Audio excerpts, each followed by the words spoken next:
Anna Miller looked like a homeless person more than a first-class passenger.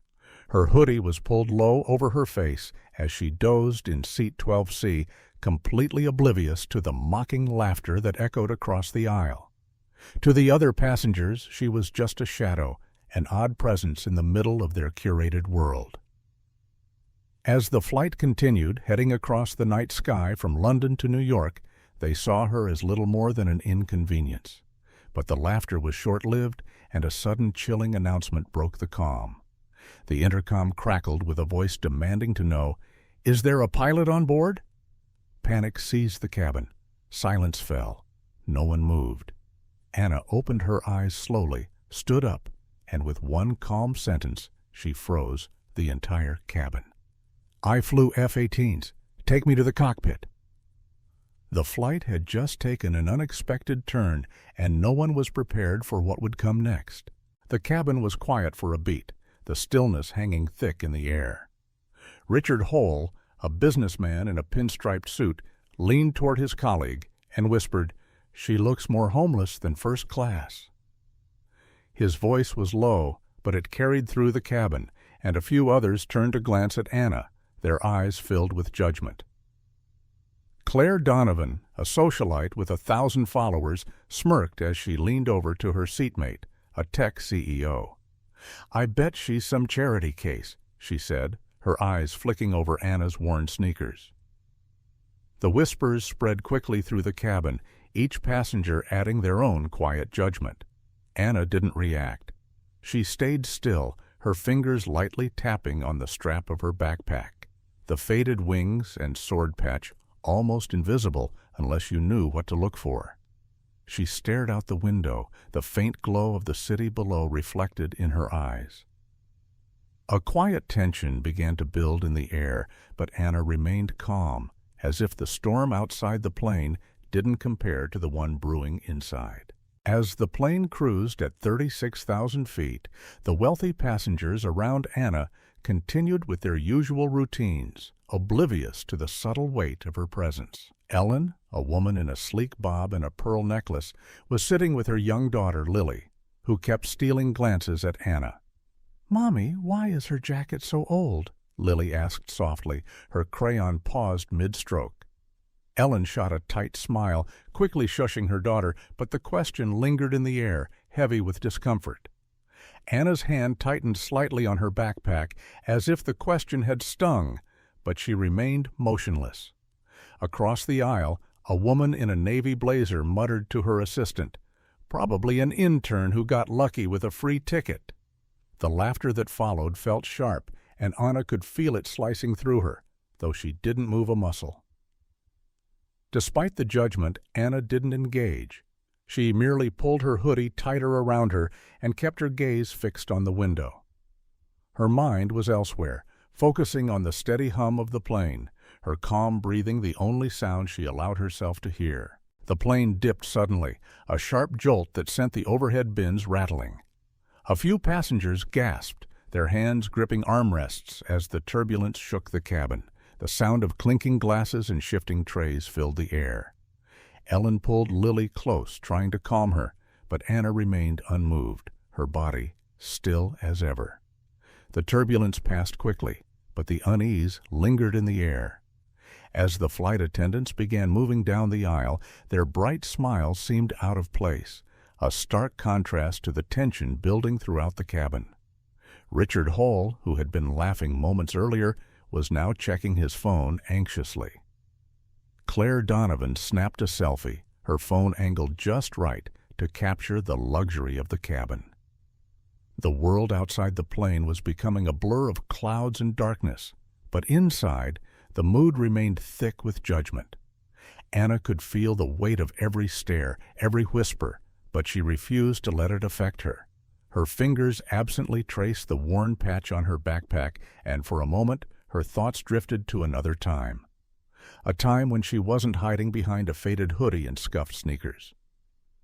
But that life was long gone. The cabin fell into a quiet rhythm, the low hum of the plane mixed with the occasional murmur from the passengers. It was then that the intercom crackled to life, the voice of the captain cutting through the calm. We are experiencing some technical issues. Please remain seated and fasten your seatbelts." Panic spread like wildfire through the cabin. People began shifting in their seats, whispering frantically. "What does that mean?" Richard Hall muttered under his breath, his face pale.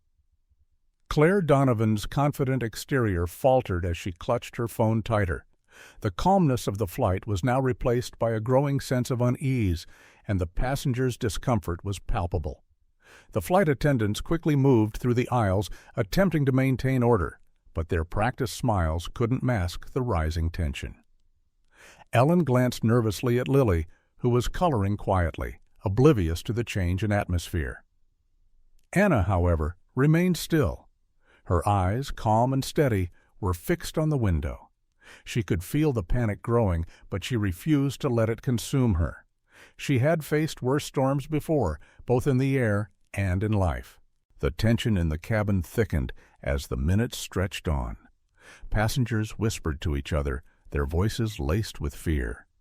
"Do you think they'll cancel the flight?" someone asked, but no one could answer. The plane seemed to hover on the edge of something, its engines humming with a steady rhythm that now felt too uncertain. Richard Hall, his face contorted with anxiety, turned to his colleague and muttered, "I just don't feel safe." Across the aisle, a woman in a red blazer, Claire Donovan, exchanged a glance with her seatmate. "I hope they don't make us land at some tiny airport," she said, her voice laced with disdain. Anna, sitting in her seat, was the only one who didn't seem affected. Her eyes were closed, her breathing even. To the passengers, she was a mystery. How could she sit there, so still, so unaffected? It was almost as if she knew something they didn't. And in a way, she did. Anna's life had been shaped by moments of chaos and crisis. She had learned to hold steady, to trust her instincts in the face of fear. And as the storm clouds gathered outside, she knew it was only a matter of time before she would have to take control. The intercom crackled again, this time the voice of the flight attendant, Josh, sounding more strained than before. "We are requesting a medical or piloting assistance. If there is a pilot on board, please come forward." Panic swept through the cabin like wildfire. Passengers began to look around, searching for someone who could help. It was in that moment, when the fear was at its peak, that Anna stirred. Her eyes opened slowly, and she stood up with a deliberate calmness that seemed to freeze the room. Without a word, she reached down for her backpack, unzipped it, and pulled out a small, worn piece of paper, tucking it into her pocket. As she walked down the aisle, a murmur of disbelief spread through the passengers. Richard Hall scoffed. "Don't tell me she thinks she can help." His voice was loud enough to catch the attention of several passengers. Claire Donovan laughed nervously. "She probably doesn't even know how to fly a plane." But Anna didn't pay them any mind. Her steps were steady, her gaze fixed ahead as she approached the flight attendants. She was no longer just a shadow in the back of the cabin. She was taking control. The atmosphere in the cabin shifted as Anna approached the front. The murmurs of disbelief and mockery faded into stunned silence. Flight attendants, still recovering from the earlier announcement, exchanged nervous glances. Josh, the young flight attendant, stepped forward hesitantly. "Ma'am, we need someone qualified," he said, his voice tight with anxiety. Anna didn't flinch. She simply looked at him, her eyes calm, unwavering. "I flew F-18s. Take me to the cockpit," she said. The words hung in the air, and for a moment no one moved. Richard Hall's face turned pale, his mouth gaping in disbelief. The murmurs around the cabin became louder as people began to realize what was happening. Claire Donovan, unable to suppress her shock, let out a nervous laugh, but it quickly faded when no one joined her. Josh, after a long pause, nodded, his face pale but resolute. He motioned for Anna to follow him. As she walked toward the cockpit, the passengers' eyes followed her every move, their judgment now replaced with a nervous curiosity. Some whispered prayers, others looked on with skeptical eyes. But Anna didn't hear them. She was focused on one thing, the cockpit. As Anna reached the cockpit, she hesitated for a moment, her hand on the door. Inside, the captain was slumped in his seat, unconscious, his face pale and slick with sweat. The co-pilot, Ryan, a young man with a buzz cut, was gripping the controls, his knuckles white. His eyes flicked to Anna as she stepped inside, his face hardening with disbelief. "You? A civilian woman?" he asked, his voice sharp, almost accusatory. Anna didn't respond. She stepped into the cramped space, her eyes scanning the instruments with practiced ease. The tension in the room was palpable, and Ryan's gaze lingered on her for a moment before he spoke again, his voice softer this time. "Are you sure you know what you're doing?" he asked, his tone now laced with doubt. Anna's lips pressed into a tight line, but she didn't answer. Instead, she slid into the captain's seat, her fingers moving over the controls with the fluidity of someone who had done this 1,000 times before. Ryan watched her, his skepticism slowly melting away as she adjusted the dials, the plane stabilizing under her touch. The passengers' voices from behind the cockpit door were growing louder, their fear turning into panic, but Anna remained focused. She had flown before. She could do this again. The hum of the engines filled the cockpit, steady and comforting, as Anna took control of the plane. Ryan, still seated beside her, couldn't hide his awe anymore. He watched as Anna's hands moved over the instruments, adjusting the flight path with a confidence he had never seen from a civilian.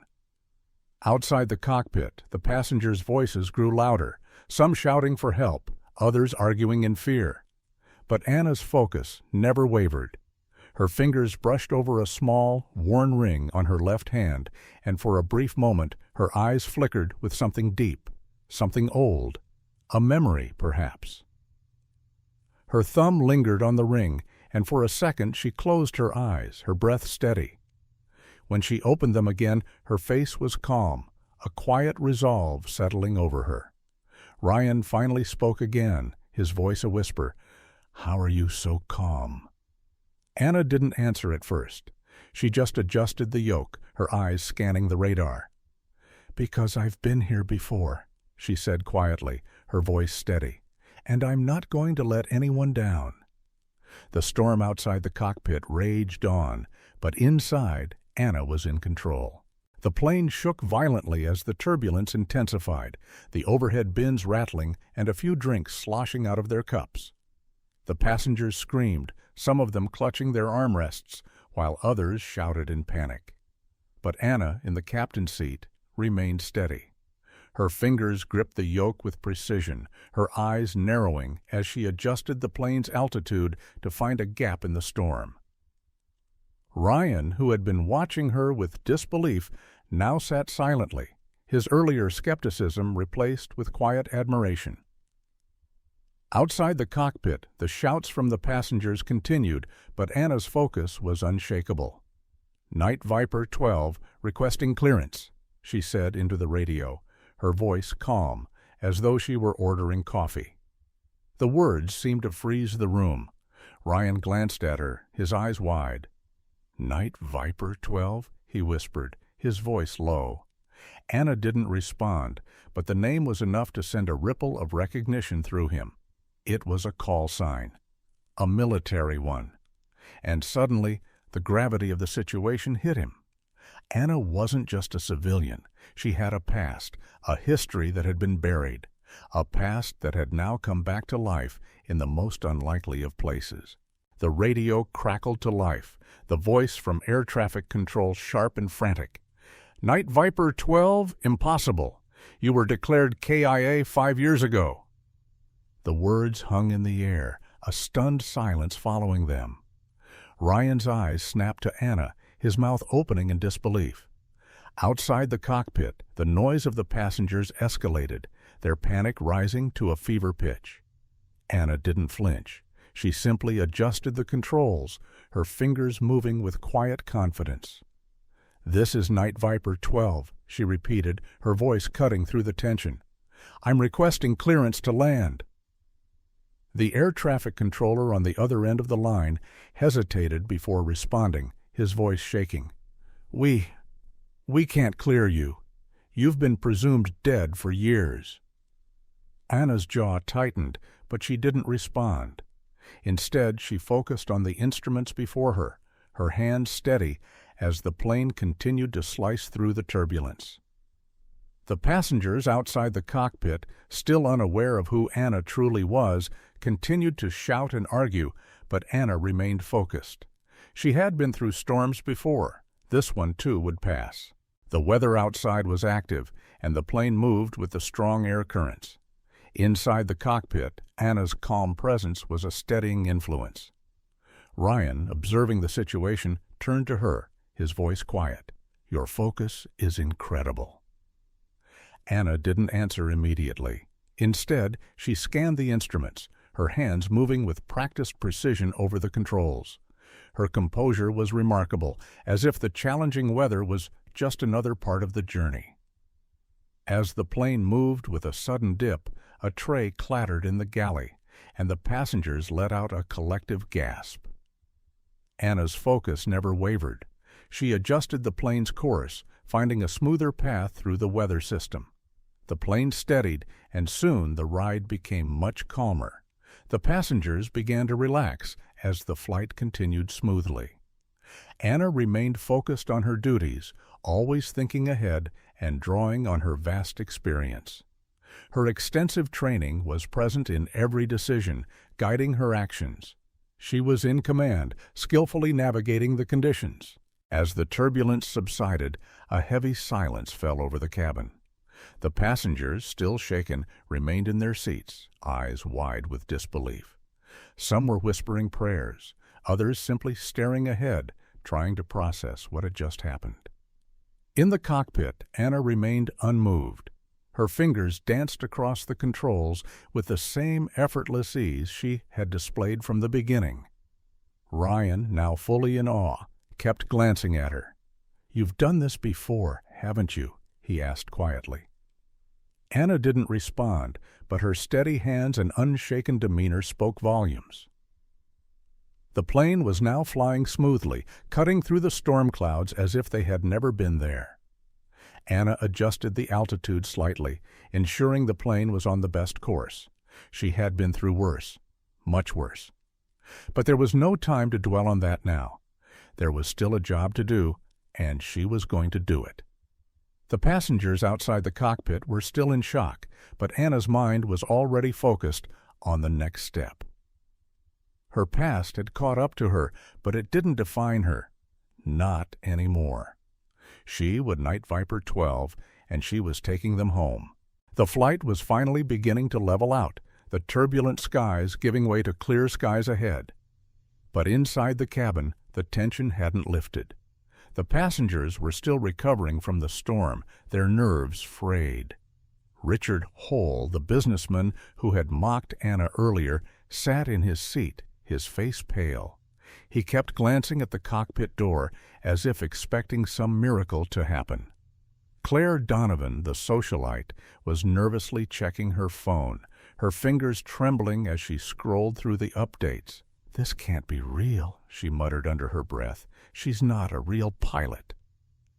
The whispers had started again, louder now, their disbelief turning into doubt. Anna, however, had no time for their judgment. She kept her eyes focused on the instruments, her hands steady. Ryan, still by her side, finally spoke up. I didn't believe you," he admitted, his voice quiet. Anna didn't look at him. "Does it matter now?" she asked. She wasn't looking for validation. She wasn't looking for anyone to believe in her. She just needed to get them to safety. The cabin was still filled with uncertainty, but Anna knew exactly what she was doing.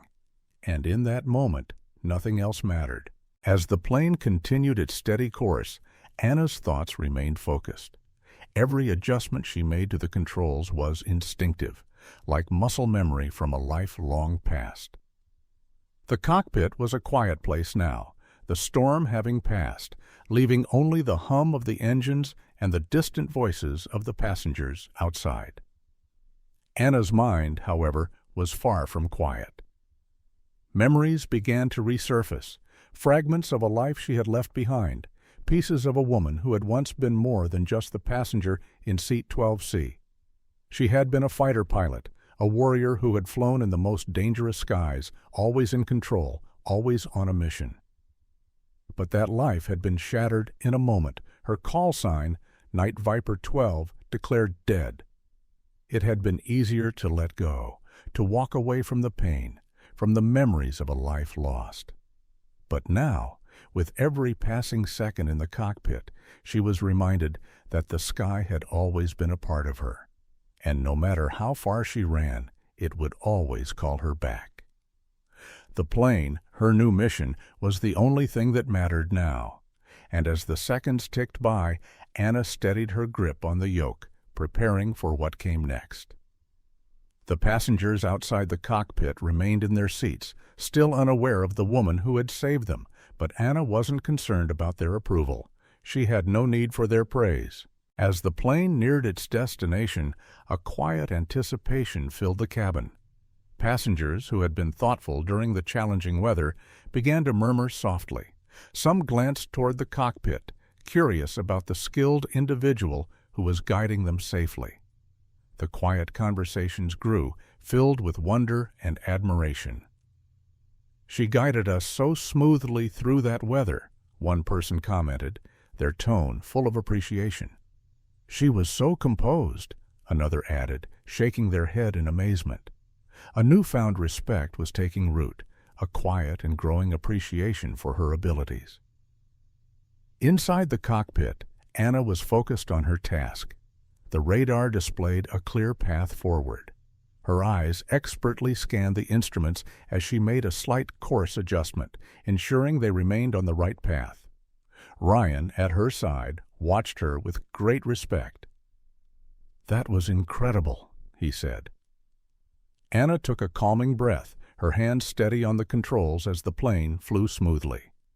"I have the training for this," she replied softly. Her simple, reassuring words said it all.